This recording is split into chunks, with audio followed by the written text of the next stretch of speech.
DRDO chairman doctor G Satish Reddy గారిని వారి అమూల్యమైన సందేశాన్ని ఇవ్వవలసిందిగా కోరుతున్నాం. గౌరవనీయులు భారత ఉపరాష్ట్రపతి శ్రీ ఎం వెంకయ్య నాయుడు గారు, వేదికమైనటువంటి ఇతర పెద్దలు, ఇక్కడికి వచ్చినటువంటి పెద్దలు, ఉపాధ్యాయులు మరియు విద్యార్థులందరికీ కూడా నా గౌరవ వందనాలు. ఈరోజు ఈ సమ్మేళనానికి మనం పిలిచిన వెంటనే విద్యార్థులతో కలాం గారి గురించి, కలాం గారు విద్యార్థులకు చేసినటువంటి బోధనల గురించి, రాబోయే రోజుల్లో మనందరం కూడా ఎలా ఈ దేశాన్ని ముందరకు తీసుకువెళ్ళాలనేటువంటి విషయాన్ని చెప్పేందుకు అడగగానే కొంచెం కూడా సంకోచించకుండా వెంటనే వస్తున్నానని చెప్పినటువంటి భారత ఉపరాష్ట్రపతి శ్రీ వెంకయ్య నాయుడు గారికి మన అందరం కూడా ధన్యవాదాలు తెలుపుతాం. ఇందాక నరేష్ చెప్పినట్టు గౌరవ వెంకయ్య నాయుడు గారికి అబ్దుల్ కలాం గారంటే ఎనలేని అభిమానం. ఒక శాస్త్రజ్ఞుడిగా, తర్వాత ఒక సింపుల్ లివింగ్ పర్సన్గా, భారత ఉపరాష్ట్రపతిగా వారు చేసినటువంటి సేవలన్నింటినీ గుర్తిస్తూ వారు పరంపదించిన తర్వాత వెంకయ్య నాయుడు గారు వారి గురించి కేంద్ర ప్రభుత్వంలో అందరికి కూడా వారి గురించి తెలిపిన విషయాలు, వారి జ్ఞాపకార్థం రామేశ్వరంలో ఒక స్మారక భవన మెమోరియల్ని నిర్మించాలి అని చెప్పి ప్రపోజల్ చేసి దానికి ముందుకు తీసుకెళ్ళినటువంటి వ్యక్తి గౌరవనీయులు వెంకయ్య నాయుడు గారు.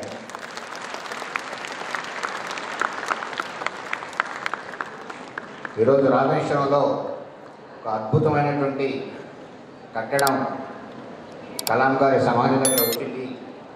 ఈరోజు దాదాపు 1 కోటి మంది ఆ స్మారక భవనాన్ని దర్శించుకున్నారు.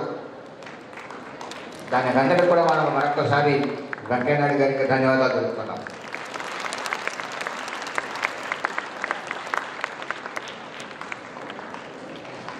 ఇక కలాం గారి గురించి చెప్పాలి అంటే, వారు మన నగరంలో ఉన్నటువంటి DRDL defence research and development laboratory అనేటువంటి ఒక ప్రయోగశాలకు డైరెక్టర్గా 1982లో వచ్చారు. ఎలా ఉంటాయి వారి ఆలోచనలు, ఎలా వెంటనే కొత్త కొత్త ఆలోచనలు ఎలా తీసుకుని వస్తారు అనడానికి కొన్ని తార్కాణాలు చెప్తాను. 82లో రాగానే అప్పటికి వారు డిఆర్డీఎల్ గురించి కొంత పరీక్ష చేశారు. ఈ ప్రయోగశాలలో అద్భుతమైనటువంటి శాస్త్రవేత్తలు ఉన్నారు, డెడికేషన్తో పనిచేసేటువంటి శాస్త్రవేత్తలు ఉన్నారు, టెక్నాలజీస్ని డెవలప్ చేయగలరు అని చెప్పి వారికి అనిపించిన తర్వాత వెంటనే మనం క్షిపణులు మిసైల్స్ డెవలప్మెంట్ ప్రోగ్రామ్ ఒకటి తీసుకుంటే బాగుంటుంది అనేటువంటి ఆలోచన వచ్చింది. మామూలుగా మనం ఎలా ఆలోచిస్తామంటే, అప్పటి వరకు భారతదేశానికి ఒక్క క్షిపణి కూడా లేదు కాబట్టి మనమైతే ఒక క్షిపణిని డెవలప్ చేద్దాం, ఆ క్షిపణి ప్రయోగం పూర్తిగా బాగా అయితే ఆ తర్వాత మరిన్ని తీసుకుందాం, ఇంకొకటి తీసుకుందాం అని ఆలోచిస్తాం. వారు ఎలా ఆలోచించారంటే, ఒకటేసారి 5 క్షిపణులని ప్యారల్గా డెవలప్ చేస్తామనేటువంటి ఒక ప్రోగ్రామ్ని మొదలుపెట్టారు. దానికి ఎంతో ధైర్యం కావాలి. అదే ప్రోగ్రామ్ని integrated guided missiles development program IGMDP అనేటువంటి ఒక ప్రోగ్రాం కింద పృథ్వీ, అగ్ని, ఆకాష్, త్రిశూల్, నాగ్ అనేటువంటి ఒక 5 క్షిపణులను డెవలప్ చేస్తామని చెప్పి అప్పటి భారత ప్రభుత్వం దగ్గరికి వెళ్ళి ప్రధానమంత్రి గారికి ప్రజెంటేషన్ ఇచ్చేటువంటి ధైర్యం, నా దగ్గర ఒకటి కూడా లేదు, ఇంతవరకు నేను ఒకటి కూడా డెవలప్ చేయలేదు, కానీ 5 సైమల్టేనియస్గా డెవలప్ చేయగలనని చెప్పి చెప్పగలిగేటువంటి ధైర్యం ఉన్నటువంటి వ్యక్తి కలాం గారు. ఆ ప్రభుత్వాన్ని వారు ఒప్పించగలిగారు. ప్రభుత్వం వీళ్ళలో ఉన్నటువంటి కాన్ఫిడెన్స్ చూసి మొత్తం ప్రోగ్రామ్ శాంక్షన్ చేశారు. 5 క్షిపణుల్ని ఒకటేసారి డెవలప్ చేయడం మొదలుపెట్టారు. ఇక్కడ integrated guided missiles development program ఉన్నారు.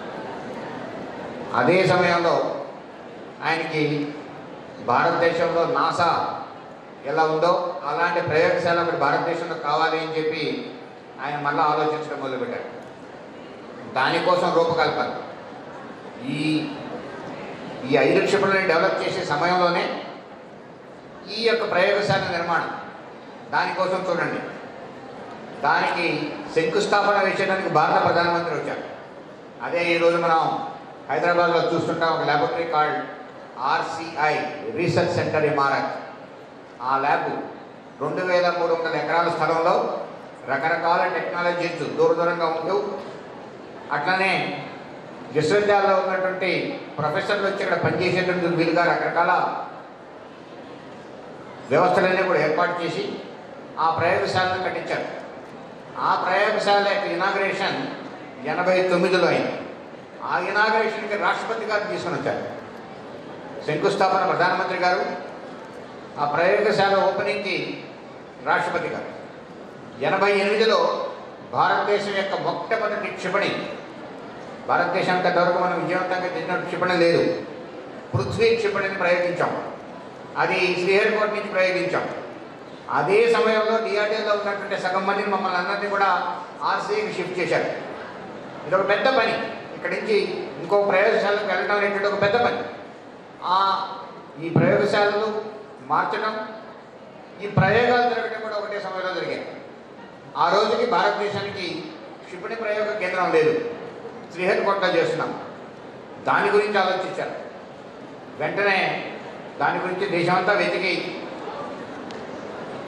ఒరిస్సాలో ఉన్నటువంటి బాలాసోర్ జిల్లాలో చండీపూర్ దగ్గర దీని ప్రయోగశాలని దాన్ని నిర్మించారు. భారతదేశానికి మొట్టమొదటి సుదూరం ప్రయాణం చేయగలిగేటువంటి క్షిపణి అగ్ని. ఆ అగ్ని క్షిపణిని ఇక్కడి నుంచే ప్రయోగించాలనేటువంటి నిర్ణయం తీసుకున్నారు. మళ్ళా బాలాసోర్లో ఉన్నటువంటి ఆ ప్రయోగశాల నుంచి ఈ అగ్ని క్షిపణిని ప్రయోగం చూడండి. మేమందరం కూడా డిఆర్డీఏ నుంచి RCIకి వెళ్ళాం. అది ఆ షిఫ్టింగ్గా ఒక 6 నెలలు పట్టింది. అదే సమయంలో ఈ డెవలప్మెంట్, అదే సమయంలో అక్కడ క్షిపణి ప్రయోగ కేంద్రం డెవలప్మెంట్, ఆ తర్వాత అక్కడికి వెళ్ళి ఈ క్షిపణి ప్రయోగం. భారతదేశం యొక్క మొట్టమొదటి సుదూరం ప్రయాణించగలిగేటువంటి అత్యంత వేడితో భూ కిందకి వచ్చేటువంటి క్షిపణి అయినటువంటి అగ్నిని 1989 మేలో ప్రయోగించారు కలాం గారి నాయకత్వంలో. ప్రపంచానికి అప్పుడు తెలిసింది భారతదేశం శక్తి సామర్థ్యాలు ఏంటో. ఈ క్షిపణిని మనం ప్రయోగించగలిగామనేది. ఈ 2 అయిపోయాయి. వెంటనే ఇంకో కోరారు. ఈ క్షిపణిని మనం పృథ్వీ అగ్ని చేయగానే ప్రపంచంలో 6వ దేశంగా తయారయ్యారు ఈ రకమైనటువంటి క్షిపణులు తయారు చేయగలిగేటువంటి వాడు. వెంటనే ఆయన ప్రతిసారి మనం 5వ దేశం 6వ దేశంగా కావడం ఏంటి, మనం కూడా కొత్త రకమైనటువంటి ఇంతవరకు ప్రపంచంలో ఎక్కడా లేనటువంటి ఒక క్షిపణిని చేద్దామని చెప్పి కోరిక పడింది. దాని రూపకల్పనే బ్రహ్మోస్. అప్పట్లో that is the only supersonic cruise missile in the world that is developed by Bharat, India in cooperation with Russia. Joint venture between Russia and India. ఇక్కడ ఉండేటువంటి బ్రహ్మపుత్ర నది, అక్కడ ఉన్నటువంటి మాస్కో రివర్, ఈ 2 కూడా మన బ్రహ్మాస్త్రం అనేటువంటి పేరు తీసుకొని వచ్చే విధంగా బ్రహ్మోస్ అని పెట్టి క్షిపణిని తయారు చేశారు. అది వారి కోరిక. ప్రపంచంలో ఎక్కడా లేనటువంటి ఒక క్షిపణిని తయారు చేయాలి, అదే BrahMos. That is the only supersonic cruise missile. దాని తర్వాత మీరు చూసింటారు లైట్ కంబాట్ ఎయిర్క్రాఫ్ట్. భారతదేశానికి ఆ రోజుకి యుద్ధ విమానం లేదు, దాన్ని తయారు చేసుకున్నాం. అర్జున్ అనేటువంటి యుద్ధ ట్యాంకుని తయారు చేశాం. ఇంకా విరుగుదొరలేదు. అలా ఎన్నో ప్రోగ్రామ్స్. ఈరోజు బెలాస్టిక్ మిసైల్ డిఫెన్స్ అనేటువంటి మనం BMD అంటే శత్రు దేశాల మన మీద క్షిపణులను ప్రయోగిస్తే ఆకాశంలోనే దాన్ని భేదించగలిగేటువంటి వ్యవస్థను కాదు బెలాస్టిక్ మిసైల్ డిఫెన్స్. అది మన భారతదేశం తయారు చేసుకుంది. అది కూడా కలాం గారు ఆ రోజు ప్రారంభించినటువంటి ఒక ప్రోగ్రాం.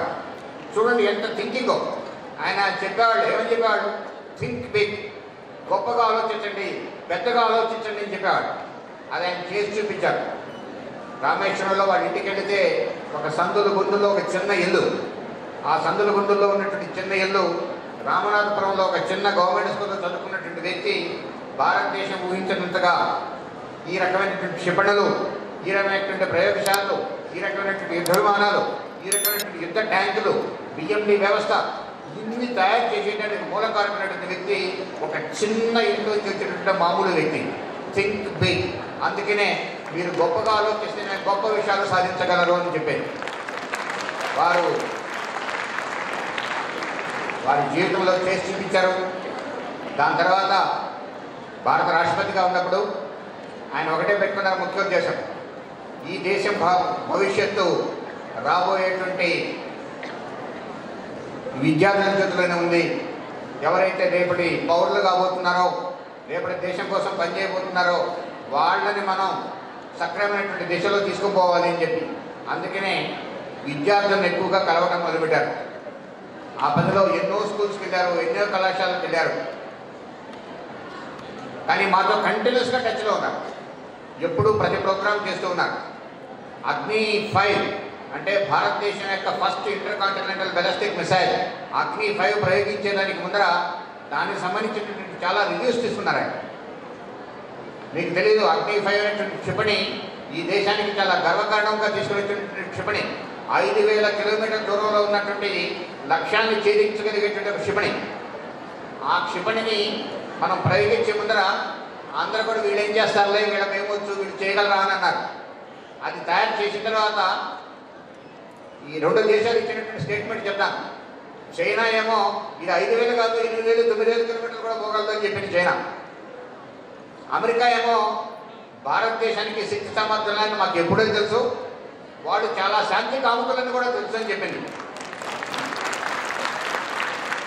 అంటే మనం బలహీనంగా ఉన్నప్పుడు అపహాస్యం చేస్తారు, అదే మనం బలవంతులుగా తయారైనప్పుడు అదే వాళ్ళు అప్రిషియేట్ చేస్తారని దానికి తాకాడు. అందుకనే బలస్య మూల్యం విజ్ఞానం డిఆర్డిఓ యొక్క సింబల్లో ఉంటుంది. బలస్య మూల్యం విజ్ఞానం అంటే మనం బలంగా ఉండాలంటే విజ్ఞానాన్ని సమర్చుకోవాలి. అదే డిఆర్డిఓ యొక్క సింబల్. అట్లనే కలాం గారు చెప్పింది, క్షిపణులని మనం ఎవరిన దేశాలని నాశనం చేసేదని కాదు, మనం బలంగా ఉంటే ఎవరు మన వైపు చూడరు, మనల్ని గౌరవిస్తారు అని చెప్పి అదే గౌరవాన్ని మనం ఈరోజు పొందుతున్నాం. ఇదంతా కూడా ఈ రకమైనటువంటి గొప్ప ఆలోచన కలిగినటువంటి వ్యక్తి కలాం గారు. వారి పేరుతో ఈరోజు ఇంతమంది విద్యార్థుల సమ్మేళనం ఏర్పాటు చేసి వారి గురించి విషయాలు తెలిపేందుకు ఏర్పాటు చేసినటువంటి మన కార్యకర్తలందరూ కూడా ధన్యవాదాలు తెలుపుకుంటున్నాం. మనం అందరం కూడా గౌరవ వెంకయ్యనాయుడు గారు యొక్క ఉపన్యాసం వినేందుకు వచ్చాం. నేను కూడా చాలా సంవత్సరాలైంది, చాలా రోజులైంది ఈ మధ్య వారి ఉపన్యాసం విని. ఉత్తేజపరిచినటువంటి ఉపన్యాసం ఉంటుంది వెంకయ్యనాయుడు గారికి ఎప్పుడు కూడా. మనం అందరం కూడా శ్రద్ధగా వారి ఉపన్యాసాన్ని వింటూ మరొకసారి వెంకయ్యనాయుడు గారికి ధన్యవాదాలు తెలుపుకుందాం.